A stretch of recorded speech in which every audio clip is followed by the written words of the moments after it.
பார்த்து சக்சஸ் கற்றல் வழிகாட்டி யூடியூப் பக்கத்துக்கு உங்களுடைய அன்புடன் அழைக்கின்றோம். இன்றும் இன்னும் ஒரு வினாவோடு சந்திக்கின்றோம். 1 முதல் 5 வரையான கேள்விகள் பின்வரும் அட்டவணையை ஆஹ், அட்டவணை மற்றும் ஒரு ட்ரில் நிகழ்வு பற்றிய தகவல்களை அடிப்படையாக கொண்டது.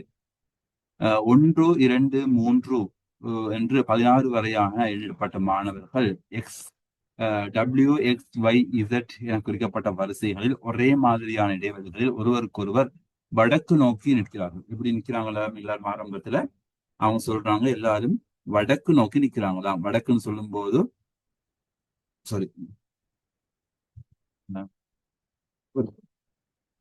எல்லாரும் வடக்கு நோக்கி இருக்கிறாங்களாம். ஆகவே எல்லாரும் வடக்கு நோக்கி இருக்கிறாங்க. ஒவ்வொரு மாணவர்கள் மாணவர்கள் எல்லாம் வடக்கு நோக்கி இருக்கிறாங்க. அப்படி சரி. அஹ் இவர்களில் ABCD என குறிப்பிடப்பட்ட சமாந்தர நெடுக்கை வரிசைகள். இது என்ன இது? கொலம். சரியா? நிலைக்குத்தாக இந்த நெடுக்கை வரிசைகளிலே சமாந்தர நெடுக்கை வரிசைகள் அமர்ந்துள்ளது. அதாவது ரோல எப்படி ரோவாகவும் இந்த வகைப்புல குளமும் போட்டிட்டாங்க. சாதாரண விஷயம் தான் சொல்லிடுறாங்க. சரி, இப்போ இது என்ன வந்து சொல்றாங்க? என்ன சொல்றாங்க? இடதுபுறமாக அரை வட்டம் திரும்புதல், 180 பாக திரும்புதல், வலதுபுறமாக கால்வட்டம் திரும்புதல் என்ற விஷயங்கள் பற்றி 3 பாயிண்ட் தந்திருக்கிறாங்க. சரி, அப்ப இந்த கால்வட்டம் அரை வட்டம் திரும்புதல், சரி, அந்த இடப்புறமாக திரும்புதல், வலப்புறமாக திரும்புதல், அதாவது வலஞ்சொலி இடஞ்சொலி என்று வந்தால் நாங்க எப்பவுமே ஞாபகம் வச்சுக்கொள்ளணும். இதுக்கு முன்னுக்கு வகுப்புல பார்த்திருக்கிறோம் நாங்க. இந்த விடையது clockwise, counter clockwise. அதாவது வலஞ்சொலி என்பது கடிகாரம் சுற்றுற திசைதான். இந்த கிரீகால காட்டிய மாதிரி இந்த கடிகாரம் சுற்றுற திசைதான் வலஞ்சொலி. கடிகாரம் சுத்தும் திசைக்கு எதிரான திசை இடஞ்சொலி. ஆகவே வலஞ்சொலி என்பது வலப்புறமாக சொன்னால் கடிகாரம் சுற்றும் திசை. 12, 3, 6, 9, 12 வருது அந்த திசை. என்டி கிளாக் வைஸ் இடஞ்சொலி என்பது ஆப்போசிட்டாக 12, 9, 6, 3, 12 வருது. அது இடஞ்சொலி. ஓகே, இப்ப நாங்க கேள்வியை பார்ப்போம். இதுல என்ன சொல்றாங்க? 3 விடயங்களும் சொல்லிக்கிறாங்க. இடதுபுறமாக, உதாரணமாக வடக்கு நோக்கி இருக்கிறது. இடதுபுறமாக சொன்னால் இன்டி கிளாக் வைஸ் கடிகாரம் இந்த திசையில சரி 180 பாகை ஆப்போசிட்ல நிற்பாரு. இந்த திசையில சுத்துவாருன்னு சொல்லிக்கிறாங்க. சரியா? 180 பாகைன்னு சொன்னா நாங்க அதையும் கிளாஸ்ல பார்த்திருக்கிறோம். அது எங்களுக்கு வலப்புறம் இடப்புறம் பெருசாக நான் யோசிக்க வேண்டிய அவசியம் இல்லை. சரியாக ஆப்போசிட்டே இருப்பாரு. 90 பாகை என்பது கவனமா இருக்கும். 90 பாகை என்பது வலப்புறம் சொன்னா கடிகாரம் சுற்றும் திசையில 90 பாகை இந்த வடக்குல இருந்து கிழக்குக்கு வந்துடுவாரு. சரி, மூன்றாவது இடதுபுறம் என்று சொன்னால் என்ன? வடக்குல இருந்தவர் என்டி கிளாக் வைஸ்ல 90 பாகை திரும்பி இந்த மேற்குக்கு வந்துருவாரு. ஆகவே எங்களுக்கு இதுல சொல்றது, வடக்குல இருந்தால் இது கிழக்குக்கு வாரது. இது வடக்குல இருந்தால் மேற்குக்கு போறது மூன்றாவது ஆப்ஷன். இது வடக்குல உள்ளது தெற்குல வாருது. வடக்குல உள்ளது தெற்குக்கு வாரது முதலாவது ஆப்ஷன். சரியா? இந்த விஷயங்கள் தெளிவோட நாங்க என்ன செய்வோம்னு சொன்னால் கேள்வியை பார்ப்போம். முதலாவது கேள்வி என்ன சொல்றாங்க? அதுல சொல்றாங்க X2 கட்டளை என்றால் எக்ஸ் வரிசையில் உள்ளவர்கள். X2 சொன்ன என்ன? எக்ஸ் உள்ளவங்க எல்லாரும் வலதுபுறமாக வலதுபுறமாக கால்வட்டம் திரும்புது. சரியா? எக்ஸ் உள்ளவங்க மட்டும் X2 சரியோ? சரி, இந்த தகவல்களுக்கு ஏற்ப பின்வரும் ஒவ்வொரு கேள்விகளுக்கும் சரியான பதிலை தேர்ந்தெடுக்க. வடகிழக்கு நோக்கி இருக்கும். வடகிழக்குன்னு சொன்ன என்ன? எங்களுக்கு திசைகள் தெரியும். இதுதான் வடகிழக்கு. இந்த திசையில நோக்கி இருக்கிற ஒரு ஆள் வடமேற்கு நோக்கி திருப்புவதற்கு மேற்கு நோக்கி திருப்பணும். அப்ப இந்த திசைக்கு திருப்பணும். திருப்புறதுக்கு என்ன செய்யணும்? அதாவது 3 ஸ்டேஜ்ல போகணும். 1, 3, 2, 2, 2, 1 அப்படி 3 ஸ்டேஜ் தந்திக்கிறாங்க. சோ எந்த ஸ்டேஜ்ல நாங்க போகணும்ன்றத பார்க்கணும். ஆனா இப்படி திருப்புறதுக்கு அப்ப நாங்க என்ன செய்வோம்? இத உங்களுக்கு விடையில இருந்து பார்க்கவே இல்லாவிட்டால் எங்களுக்கு லேசாக பார்க்கறது என்ன செய்யுது? எங்களுக்கு தெரியும் என்ன? 180 பாகை திருப்புதல், 90 பாகை திருப்புதல், 90 பாகை திருப்புதல். சரி, இதுல இங்க இருக்கிறவர் இதான் ஸ்டார்ட். இங்க இருக்கிறவர் இந்த இடத்துக்கு கொண்டு வந்து நிப்பாட்டணும் நாங்க. ஆகவே என்ன செய்யலாம்? எங்களுக்கு இத சாரி, எங்களுக்கு இந்த 90 பாகை ஒரு திருப்பம், இது இன்னொரு திருப்பம், இது இன்னொரு திருப்பம். திருப்புறது என்னது? வலஞ்சுழியாக 90 பாகை திருப்புறது. வலஞ்சுழியாக 90 பாகை திருப்புறது என்ன? இரண்டாவது வலஞ்சுழியாக 90 பாகை திருப்புதல், வலஞ்சுழியாக 90 பாகை திருப்புதல், வலஞ்சுழியாக 90 பாகை திருப்புதல். ஆகவே எங்களுக்கு விடையை கண்டுபிடிக்கலாம். மூன்றாவது விட. சரி, வடக்கு நோக்கி நிற்கும் மாணவர்கள் மேற்கு நோக்கி திருப்புவதற்கு வடக்கு நோக்கி இருக்கிறாங்க.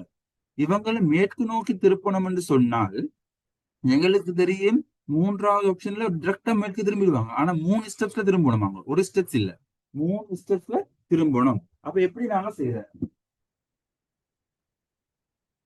அப்ப நாங்க எப்படி செய்யறோம்னு கேட்டால் அது 3 ஸ்டெப்ஸ்ல திரும்பணும் என்பதனால நாங்க யோசிக்கணும். அதை வடக்கு நோக்கி திரும்ப கொள்ள எங்களுக்கு அது நாங்க எங்களுக்கு விடையில இருந்தே பார்க்கவும் இல்லை. நான் சொன்னேன் அந்த அடிப்படையை யோசிச்சு பார்ப்போம். சரியா, விடையில இருந்து யோசிச்சு பார்ப்போம். இப்ப எங்களுக்கு தெரியும் பிரதான திசைகள் 4 திசைகள் இருக்கிறது இல்லையா? எழுதிக்கொள்ளுமே லேஸ். ஓகே, இப்ப இங்க இருக்கிறவரு இங்க கொண்டு வந்து சேர்க்கணும் இல்லையா? அது எப்படி கொண்டு வர எங்களுக்கு 3 ஸ்டேஜ்ல வரணும். அது முதலாவது விட என்ன சொல்லுது? 1 3 2. 1 என்ன? இது 150 வாகை. அப்போ இங்க இருக்கிறவரு டிரெக்டாக இங்க வந்துடுவாரு 150 வாகை. அடுத்து 3 என்ன? மூணாவது விட மூணு என்ன? இடதுபுறமாக சொன்னா கடிகார திசைக்கு எதிராக 90 பாகை திரும்ப இந்த இடத்துக்கு வந்துடுவாரு. இப்ப இந்த இடத்துல நிற்பாரு. இப்ப ரெண்டாவது திரும்ப ஒன்று சொல்றான். ஒன்று சொன்னா ஆப்போசிட்ல, சரியா ஆப்போசிட்டா போடும், இங்க வருவாரு. ஆகவே சரியாது. ஆகவே இந்த விட சரி என்பதனால நான் திரும்ப யோசிக்க தேவையில்லை, முதலாவிலேயே போட்டு போகலாம். அவ்வாறு அவங்க விடையில இருந்து யூகிக்கலாம். சரியோ? ஆகவே இது எப்படி செஞ்சோம்னாங்க, நான் வடக்கில் இருக்கிறாரு. இதை நான் முதல்ல ஒன்று சொன்னதுனால ஒப்போசிட்ல போடுறேன் தெற்குல. திரும்ப என்ன சொல்றாரு? இடதுபுறமாக மூன்று என்ன அர்த்தம்? இடதுபுறமாக. அப்ப கடிகார திசைக்கு எதிராக 90 பாகை திரும்புறது. அப்ப இந்த இடத்துக்கு வந்துடுவாரு. திரும்பவும் ஒன்று சொல்லியிருந்தாலும் இதுக்கு ஆப்போசிட்ல போடுறது அடுத்த கோட்டை. ஆகவே இப்ப அவர் மேட்டுக்கு வந்துடுவாரு. ஆகவே சரி. சரி, இப்போ நாங்க அடுத்த கேள்வியை பார்ப்போம். மூன்றாவது கேள்வி, அனைவரும் வடக்கு நோக்கி நிற்கும் போது எல்லோரும் வடக்கு நோக்கி நிற்கிறாங்க. எல்லாரும் ஆரம்பத்தில் சொல்லியிருந்தாங்க, எல்லாம் வடக்கு நோக்கி தான் சொல்லியிருந்தாங்க. சார்ட்ல எல்லாருமே வடக்கு நோக்கி இருக்கிறன்னு சொல்லுவோம். சரியா, அனைவரும் வடக்கு நோக்கி நிற்கிறாங்க. இந்த பி என்ற குளம்ல உள்ளவங்களும் வடக்கு நோக்கி நிற்கிறாங்க. வடக்கு. சரி, இப்ப இந்த சந்தர்ப்பத்துல நாங்க பார்ப்போம் அவங்க என்ன சொல்ல வராங்க. எக்ஸ் சரி, ஓகே. அனைவரும் வடக்கு நோக்கி நிற்கும் போது முறையே எக்ஸ் எக்ஸ் என்பது இவங்க எக்ஸ் அவங்களும் எக்ஸ்1 என்ன இடதுபுறமாக 180 பாகை. நான் சொல்ல 180 நீ இடதுபுறம் யோசிக்க தேவையில்ல, ஆப்போசிட்ல போடுங்க. எக்ஸ் சரியாக அவங்க மாறிடுவாங்க. இப்ப என்னவா 180 பாகை. அப்ப சரியா ஆப்போசிட்ல நிப்பாங்க.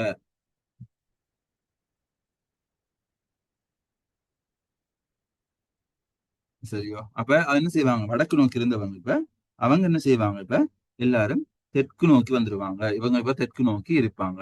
சரியோ? தெற்கு நோக்கி இருப்பாங்க. அதே மாதிரி அவங்க சொல்றாங்க இசட் என்பவங்க இசட் ஒன்று என்ன? அவங்களும் இடதுபுறமாக அரை வட்டம் திரும்பிடுவாங்க. அப்ப அவங்களும் வடக்கு நோக்கி நிற்கிறவங்க என்ன செய்வாங்க? தெற்கு நோக்கி திரும்பிடுவாங்க. சோ நாங்க அவங்களையும் தெற்கு நோக்கி போடுவோம். சரி, இப்ப கேள்வி என்ன? இப்ப இவங்க இப்படி மாறிடுவாங்க. பிறகு முகமாக பார்ப்பது, ஆப்போசிட் பேஸ் டு பேஸ் பார்த்து கொண்டிருக்கிறாரு. அப்ப இந்த எக்ஸ் வயல் உள்ளவங்க தான் பேஸ் டு பேஸ் பார்ப்பாங்க. 5 9 பார்ப்பாங்க, 6 10 பார்ப்பாங்க, 7 11 பார்ப்பாங்க, 8 12 பார்ப்பாங்க. ஆகவே தரப்பட்ட விடையில 8 4 பொருத்தம் இல்ல, 11 15 பொருத்தம் இல்ல, 5 9 மூன்றாவது விடை. சரியா? மூன்றாவது விடை. சரி, அடுத்து சொல்றாங்க அனைவரும் வடக்கு நோக்கி நிற்கும் போது எல்லாரும் வடக்கு நோக்கி நிற்கிறாங்க. ஆரம்பத்தில் சொன்ன மாதிரி அந்த சந்தர்ப்பத்துல முறையே X1 B2 X3 மற்றும் X2 கட்டளைகளை வழங்கப்பட்ட பிறகு மாணவர் 6 எந்த திசை நோக்கி இருக்கிறார்? இப்ப 6 பத்தி மட்டும்தான் கேள்வி. இவர் 6 என்பவர் ஆரம்பத்துல வடக்கு நோக்கி இருக்கிறார். சரியா? வடக்கு நோக்கி இருக்கிறார். இப்ப அவர் முதலாவது X1 என்ன? X1 சொல்லக்கொள்ள அவர் ஆப்போசிட்ல வந்துருவாரு. இப்ப அவர் நிலைமை ஆப்போசிட்ல இருப்பாரு. இப்படி. சரியா? இப்ப அவர் நிலைமை இப்படி இருப்பாரு. சரியா? அடுத்த என்ன சொல்றாங்க? பி டூ என்ன? பி2 அது 6 சம்பந்தப்பட்டதான? 6 சம்பந்தப்பட்டதுதான் எக்ஸும் பி. சரியா? பி2 என்ன? 2 வலதுபுறமாக இப்படி இருந்தவர் வலதுபுறமாக வலதுபுறமாகன்னு சொன்னா எப்படி வரணும்? கடிகார திசையில கடிகார திசையில ஆஹ் கால்வட்டம் திரும்பி, இவர்ல இருந்து கால்வட்டம் திரும்பி. அப்ப இங்க போட்டுருந்தாங்க கால்வட்டம் திரும்பினா இந்த இந்த இடத்துல வந்துருவாரு.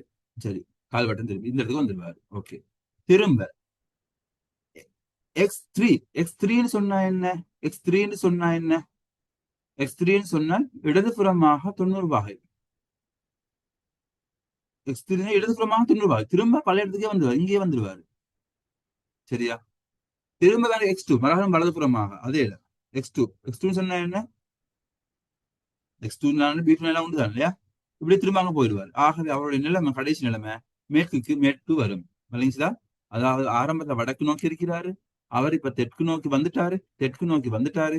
முதலாவது ஏன் X1 என்பதனால. திரும்ப B2ன்னு சொன்ன என்ன? 2 பாருங்க என்ன சொல்லுது, அது எக்ஸ்னாலும் சரி பீனாலும் சரி, என்ன ரெண்டுமே ஒரே இதுதான், ஒரே ஆளத்தான் குறிக்குது. ஆகவே B2ன்னு சொன்ன 2ன்னு என்ன? வலதுபுறம். ஆகவே வலதுபுறமாக கால்வட்டம் திரும்பணும், திரும்பியாச்சு. திரும்ப என்ன சொல்றாங்க? X3 இடதுபுறம் கால்வட்டம், திரும்பவும் பல இடத்துக்கு போவாரு. X3 இடதுபுறம், கடிகார திசைக்கு எதிர் திசை, திரும்பவும் கடிகார திசைக்கு வந்து நிற்பாரு. ஆகவே மேற்கு புறமாக அவங்க இறுதியாக நிற்பாங்க. 4வது விட. இந்த வினாவினை இவ்வாறுதான் அணுக வேண்டும்.